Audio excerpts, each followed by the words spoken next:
Na entrevista de hoje, Rogério Greco, ele que é ex-procurador de Justiça do Ministério Público do Estado de Minas Gerais, está à frente da Secretaria de Estado de Justiça e Segurança Pública de Minas. Secretário, muito obrigado por o senhor retornar aqui a Itatiaia. Nós já entrevistamos o senhor aqui e falamos sobre o balanço, do ano de 2023 e eu queria falar com o senhor sobre a previsão da Secretaria de Segurança Pública do Estado de Minas Gerais para o ano de 2024.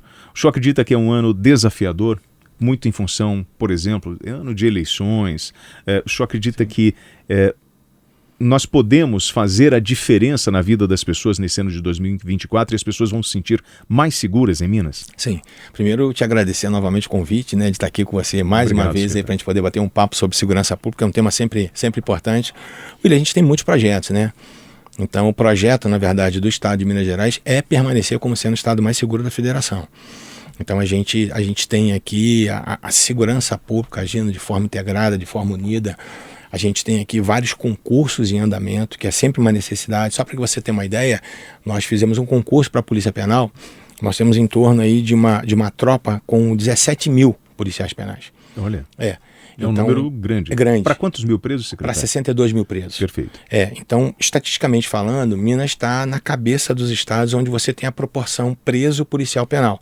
Nós temos aí em torno de 3,6 presos para cada policial penal. Tem estados, por exemplo, que tem 15 presos para um policial penal.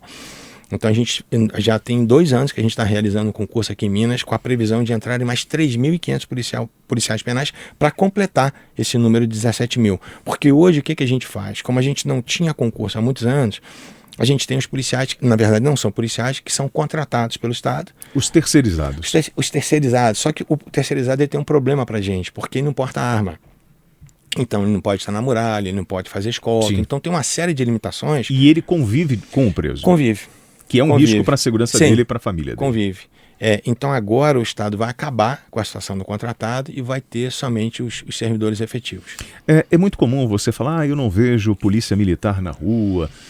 Nós temos um déficit hoje na tropa da Polícia Militar em Minas Gerais? Sim, esse déficit sempre existiu e sempre vai existir, porque a Polícia Militar é muito grande e a renovação ela é muito constante. Perfeito. Então você tem uma tropa hoje, vamos colocar aí um valor mais alto em torno de 37 a 40 mil policiais militares, só que você tem um estado com 853 municípios.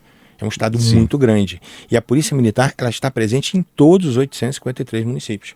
O que não acontece com a Polícia Civil, o que não acontece, obviamente, com a Polícia Penal.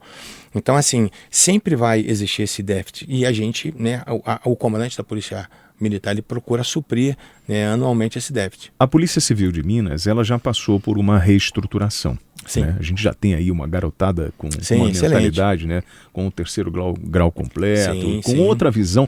É uma visão mais jurídica da própria função da atuação do policial? Na verdade, hoje, William, a gente tem essa mistura dessa veia jurídica com a veia também operacional. Sim. Porque as pessoas entram hoje para a polícia querendo a função policial, porque gostam da função policial. Gostam, são o que a gente chama de vibradores, Gostam de estar na ponta, gostam de estar combatendo o crime. Então isso aqui em Minas é uma característica muito bacana, muito interessante. Tem uma garotada, uma turma muito nova, com sangue nos olhos aí, querendo realmente fazer com que a segurança dê certo.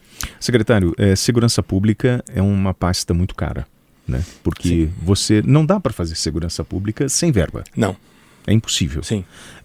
E hoje, a sua previsão, então, para o ano de 2024, nós temos aí, por parte do governo do Estado, um investimento que vai ajudar realmente a sua secretaria? Sim. Eu fiquei 30 anos no MP. Sim. E aqui no governo, eu sou até um pouco suspeito para falar do nosso governador, não é querer puxar saco do governador, não é isso? Eu demorei 2 anos para aceitar o convite do governador. Sim. Porque quando o governador foi eleito, houve um processo de seleção, que eu já achei bacana, porque o cargo é comissionado, escolhe quem ele quiser. Sim. E a gente vê essas barbaridades acontecendo em Brasília, principalmente, que escolhe por conta do partido político, não pela expertise do camarada com relação ao cargo. Por isso dá tudo errado. A gente acaba indicando porque é um amigo que ajudou na campanha, ou camarada, atender a um partido. Você coloca um camarada que fez 3 meses de um curso online para ser o ministro da Economia. Então não vai dar certo. Sim. Então a coisa foi feita para não funcionar. Aqui em Minas aconteceu uma coisa diferente, que eu achei bacana, que houve um processo de seleção, todos os secretários participaram por esse processo de seleção, e eu cheguei até o final desse processo de seleção. Perfeito. Eram várias pessoas concorrendo, Só que ficou entre mim e um outro candidato e eu não me senti confortável para aceitar, porque eu vinha do Ministério Público. Sim. Eu tinha uma visão de político completamente diferente, que eu já processei inúmeros políticos. Eu falei, você quer saber, eu vou meter a mão. Não vou me meter nisso, não. Não, eu estou acostumado a ficar do outro lado. Sim, sim. Depois de 2 anos, o governador quis dar uma oxigenada na secretaria, refez o convite, eu me senti confortável e aceitei. Mas por que eu estou te falando isso? O governo de Minas liberou 74 milhões para reformar o sistema prisional. Eu nunca vi isso em 30 anos de Ministério Público. Eu faço questão de te levar para que você conheça uma unidade padrão, funcionando perfeitamente, e uma masmorra, que a gente tem as masmorras ainda, porque a gente recebeu essa herança da Polícia Civil, porque antigamente você tinha as cadeias públicas, né? Essas cadeias se transformaram em presídios, acabaram os carcereiros, né? Vieram os agentes penitenciários e agora os policiais penais. Então é um processo de transformação que a gente está vivendo muito grande. Então eu tenho unidade aqui, só para que você tenha uma ideia, que a gente chama, né, de Pijama, que é a penitenciária Zé Maria Alquimim. Essa penitenciária começou a ser construída na década de 20 do século passado e nunca houve uma reforma nela. Então você entra, ela é um cenário de filme de terror. Então, por conta dessa verba que a gente recebeu, a gente já está começando a reformar. Só para você ter uma ideia, ela foi o fundamento para a construção do Carandiru. Olha isso.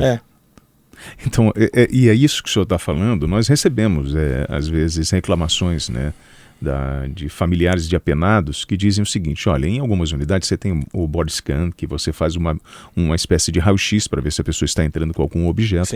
E em outras unidades você precisa fazer aquela vistoria que é constrangedora.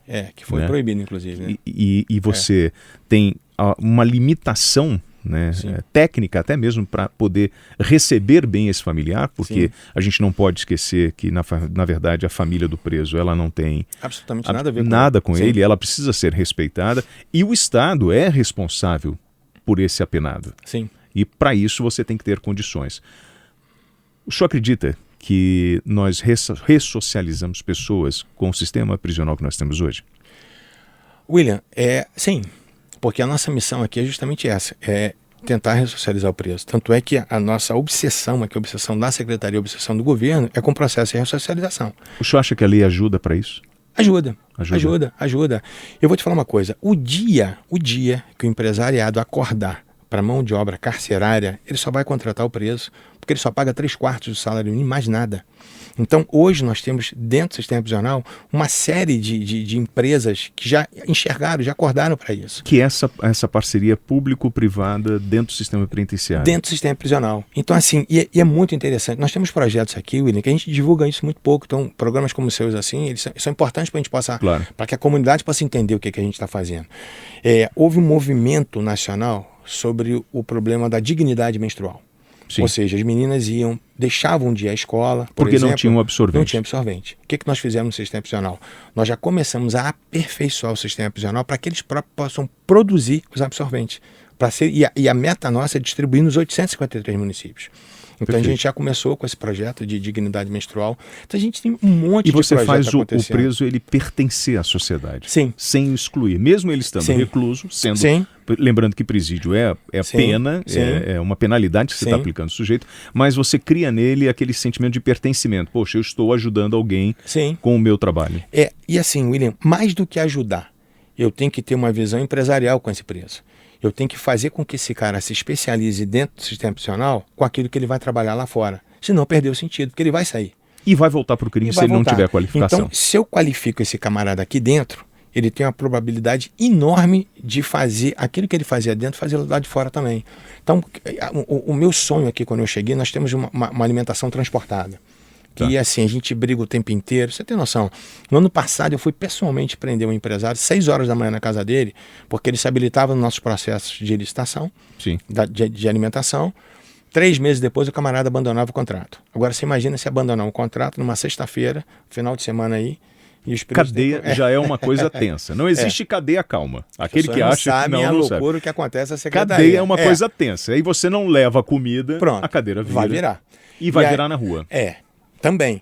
E aí o que acontece? O cara abandonava, o cara fez isso por 3 vezes. E a gente tinha que contratar a um valor maior, tal. A terceira vez que o cara fez isso, se habilitando para as novas licitações, a gente falou, porra, tem treta aí. Instauramos um inquérito policial, descobrimos que as segundo e terceiro colocados eram dele, de laranja também, olha isso, com preço superior. Fomos prender esse camarada às 6 horas da manhã na casa dele. Então, assim, é o tempo inteiro brigando. Então, a alimentação transportada sempre foi um problema. Então, a gente queria trazer de volta para o sistema prisional a alimentação administrada pelo próprio sistema. Né, com uma cozinha, passando, né, por todas uma cozinha industrial onde o próprio preso trabalha e prepara o alimento para o coletivo. A ideia é você ter uma empresa que contrate a mão de obra do preso. E a gente já começou a fazer isso na nossa penitenciária feminina. Em Juiz de Fora, para que você tenha uma ideia, nós queremos uma padaria industrial. Todas as presas são formadas pelo SENAC como padeiras profissionais. Não é aquela mulher que tem mão boa, não, vai fazer um sonho, não. A mulher é profissional de padaria. Sim. Então ela sai dali, ela pode fazer na casa dela, ela pode vender, né, na comunidade que ela mora, ela pode trabalhar na padaria, ela pode trabalhar no restaurante. Então, se você não tiver uma visão empresarial, não funciona o projeto. E o Estado acaba economizando. Economiza. Porque um terço, inclusive, volta para o Estado. Nós conversamos com o Rogério Greco, ele que é ex-procurador de Justiça do Ministério Público do Estado de Minas Gerais e hoje é o secretário da Secretaria de Estado de Justiça e Segurança Pública de Minas. Secretário, obrigado pelo bate-papo. Bom demais. Um ano de 2024 com muito sucesso, muita prosperidade, que a gente consiga vencer esse desafio de diminuir desigualdade, diminuir índices de violência e manter Minas Gerais no estado seguro. Se Deus quiser, vamos trabalhar para isso. Obrigado, secretário. Obrigado, William.